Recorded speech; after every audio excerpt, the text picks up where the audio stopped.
Hello বন্ধুরা, good morning. কেমন আছো তোমরা সকলে? আশা করছি তোমরা সকলেই খুব ভালো আছো। আমিও খুব ভালো আছি। মিতালিস ওয়ার্ল্ডে আমি তোমাদের বন্ধু মিতালি চলে এসেছি আজকে একটা নতুন ব্লগ নিয়ে। ভিডিওটা তোমরা দেখতে থাকো, আশা করছি তোমাদের ভিডিওটা ভালো লাগবে। ঘুম থেকে উঠে ঠাকুর প্রণাম করে এই ছাদের দরজাটা খুলে একটা ফ্রেশ অক্সিজেন আমি নিয়ে নিলাম।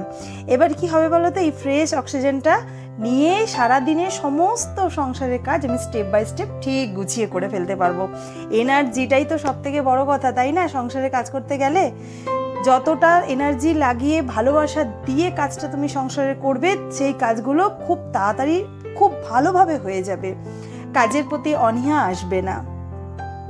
তো সকালবেলা যে কাজগুলো আমার থাকে, দোরগোড়ায় জল দেওয়া, জানলা খোলা, দরজা খোলা, সেই সব কাজ নিয়ে চলে এলাম। এবার ঘরটাও একটু ঝাড় দিয়ে দেবো, ঝাড় দিয়ে তারপরে পরিষ্কার করে মুছবো।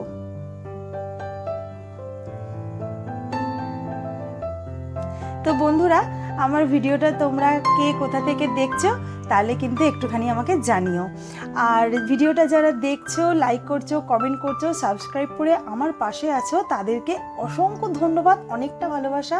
আর যারা এখনো পর্যন্ত এই কাজটি করোনি, প্লিজ তাদেরকে বন্ধু হয়ে একটা অনুরোধ করব, যদি ভালো লেগে থাকে এই ভিডিওটার কোনো অংশ, তাহলে কিন্তু তোমরা সাবস্ক্রাইব করে আর চ্যানেলটার পাশে থাকো, আমার পাশে থাকো।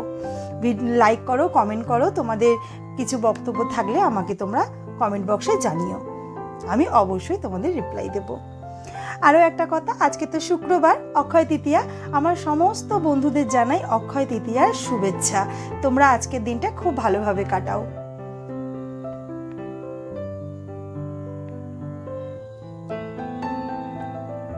আর একদিন জানো, এই ঝাড়টা ঝাড় দিতে দিতে এইভাবে ঝাঁটা ঠুকতে গিয়ে মনে হয় আমার এই বুড়ো আঙুলের মধ্যে, নোকের মধ্যে কাঠি ঢুকে গেছে। তারপর থেকে বুড়ো আঙুলটা কিন্তু প্রচণ্ড ব্যথা হয়েছে। এই ব্যথা নিয়েই কিন্তু সংসারের সমস্তটা কাজই আমায় করতে হচ্ছে, কিন্তু কোনো উপায় তো নেই, বলো না, কেউ তো নেই করার।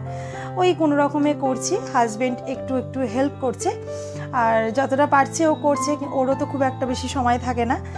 তারপরে যাই হোক, একটু ওষুধ লাগাতে দেখি হাতটা আগের থেকে ব্যথাটা একটু কমেছে। ছেলের টুকিটাকি কিছু কাচাকুচি ছিল, সেগুলো আমি একটু এবার কেচে নিচ্ছি।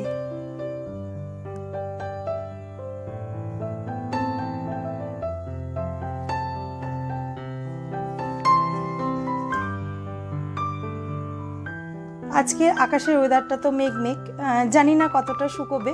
যা শুকোবে, বাদবাকিটা বারান্দার মধ্যে দিয়ে দেবো, ওটা ঠিক টেনে নেবে।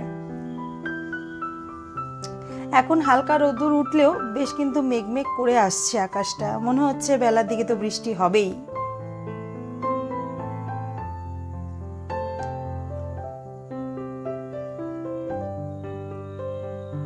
কয়েকটা বোতলও খালি হয়ে গেছে, তো এবার জলটা ভরে নেবো। অতিরিক্ত যখন গরম পড়ে দেখেছি জলটা অনেক তাড়াতাড়ি খালি হয়ে যায়, আর একটু ওয়েদারটা যখন চেঞ্জ হয়ে যায় তখন দেখি বোতলের জল আর খালি আর হয় না। তো যাই হোক, এই বসার জায়গাটা একটু ভালোভাবে পরিষ্কার করে নিচ্ছি। বিকেলবেলার দিকে, সন্ধ্যার দিকে এখানটা বসা হয়, একটু পরিষ্কার করে রাখলে বেশ ভালো লাগে। আমাকে এক দিদিভাই জিজ্ঞাসা করেছে যে তুমি এত কাজ করো কি করে। কি বলি বলো তো দিদিভাই, হয়তো এটা ঈশ্বরের আশীর্বাদ আর তোমাদের সকলের ভালোবাসা, তার জন্যই হয়তো এতটা কাজ আমি একা হাতে সামলে উঠছি। আর তারপরে তো কাজের প্রতি একটা ভালোবাসা আছেই। যে কাজকে যতটা ভালোবাসা দিয়ে তুমি করতে পারবে, সেই কাজটা তোমার কাছে ততটাই সহজ হয়ে যাবে আর ততটাই ভালো লাগার হয়ে উঠবে। তো যাই হোক, তো কদিন ধরে একটা সমস্যার মধ্যে পড়েছিলাম, জানো তো। দেখছি চিনির কৌটোর মধ্যে একদম লাল পিঁমড়ে গিজগিজ করছে। তো কোনো কথা না ভেবে চটপট দোকানে গিয়ে শুধুমাত্র লবঙ্গ কিনে নিয়ে এসেছি। কয়েকটা লবঙ্গ কিনে নিয়ে এসে চিনির কৌটোয় দিয়ে দিয়েছি। একদম পিঁমড়ে উধাও, কোনো পিঁমড়েই নেই, জানো। তোমাদের যদি এরকম সমস্যার সম্মুখীন হও না, তোমরা এই কাজটা করে দেখতে পারো। জানো, চিনির কৌটোর মধ্যে পিঁপড়ে হয়ে গেলে লবঙ্গ রেখে দিলে কিন্তু কোনো রকম কোনো পিঁপড়ে আসবেই না। বেশ ভালো উপায় কিন্তু এটা। তো তোমাদের সাথে গল্প করতে করতে আমি কত কাজ করে ফেললাম জানো। তো আসলে কি বলো তো, আমি গল্প করতে খুব ভালোবাসি। তো বন্ধুরা, এখানে তোমাদের আরেকটা কথা বলি, হয়তো অনেক সময় ভয়েস ওভার দিতে গিয়ে অনেক রকম জানা কথা হয়তো একটা তোমার স্লিপ অফ টাং হয়ে যায়, উচ্চারণে একটু ভুল হয়ে যেতে পারে। তোমরা কিন্তু নিজের বন্ধু মনে করে, দিদি বা বোন যাই হোক মনে করে একটু ক্ষমা করে দিও আমাকে। আসলে কথা বলতে বলতে একটা এরকম হয়তো হয়ে যায়, তোমরা আমাকে নিজ গুণে ক্ষমা করে ভিডিওটা দেখো।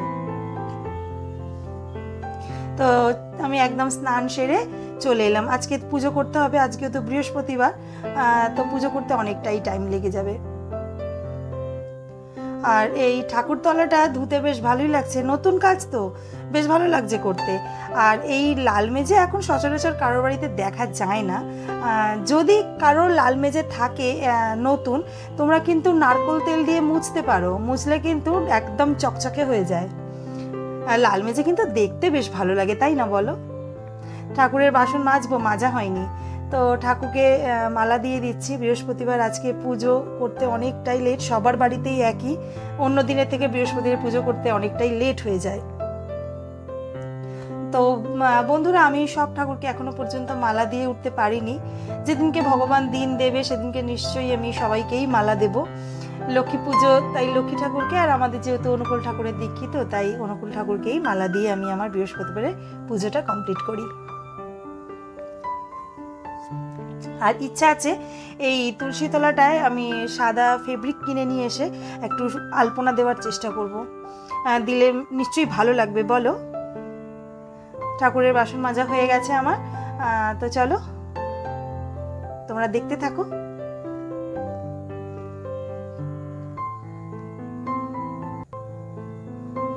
আর বৃহস্পতিবারের পুজো মানে তো ধুনো দিতেই হবে।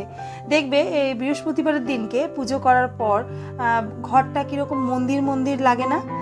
ধুনো ধূপ সমস্তটাই গন্ধ মিলেমিশে একটা বেশ মন্দির মন্দির ব্যাপার লাগে, বেশ ভালো লাগে, কিন্তু মনটাও একটা অন্যরকম হয়ে যায়। আজকে অনেকটাই দেরি হয়ে গেছে, বিশেষ আলপনা দিতে পারিনি। আর আলপনাটা দেব কি, ওয়েদারটা ভালো না, শুকোতেও অনেকটা দেরি হয়ে যাবে, আর আমার ছেলে তো ওইটাই মারিয়ে মারিয়ে এঘর ওঘর করবে, ওই জন্য একদম ছোট্ট করে আলপনা দিয়ে রেখে দিয়েছি। তা একদম সোজা চলে এলাম রান্নাঘরে, মাছ ভাজা বসিয়ে দিয়েছি। জ্যান্ত মাছ নিয়ে এসছে আজকে কর্তামশাই, আর কর্তামশাইকে মাছ আনতে বলা মানে দুটো লোক আর মাছ দেখো, কিন্তু যখন পাতে দেবো তখন কিন্তু আর ভালো লাগবে না খেতে। তো কলমি শাক ভাজা করেছি, আমের চাটনি করেছি। চলে এলাম বিকালবেলায় চা করতে। ও মা, চা করতে এসে দেখি এই তো গামলার মধ্যে এক গাদা বাসন পড়ে রয়েছে। ও, আমরা হাউস ওয়াইফরা মানে একটা কাজ করতে এলে আর একটা কাজ আমাদের জন্য তাকিয়ে ঠিক বসে থাকে, কোনটা আগে করব বুঝতে পারি না। তো যাই হোক, বাসনটা গুছিয়ে নিয়েই চাটা করব। নিজের কাজ যখন নিজেকেই করতে হবে তখন আর দেরি কিসের বলো? কাজটা করে রিল্যাক্সে চাটা বসে খেতে পারবো। নইলে তো চা খেতে খেতে মনে হবে এই এখনো বাসন গোছানো হয়নি, এই এখনো আটা মাখা হয়নি, এই এখনো আলু কোটা হয়নি, এই তো চিন্তা আমাদের। তো বাসনের ঝোড়ার মধ্যে বাসনগুলো সমস্তটা রেখে দিলাম গুছিয়ে।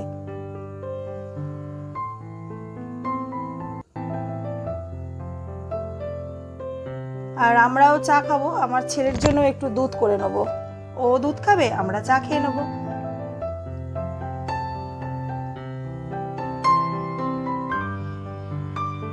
তো চা আমার কমপ্লিট হয়ে গেছে।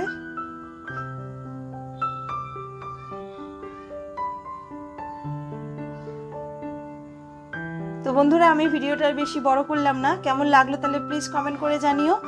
আর চ্যানেল নতুন হয়ে থাকলে সাবস্ক্রাইব করে আমার পাশে থেকো। আজকের মতন এইটুকুই, দেখা হবে কালকে নতুন কোনো ব্লগের সাথে। ততক্ষণ তোমরা সবাই খুব ভালো থাকবে, সুস্থ থাকবে। আজকের মতো টাটা।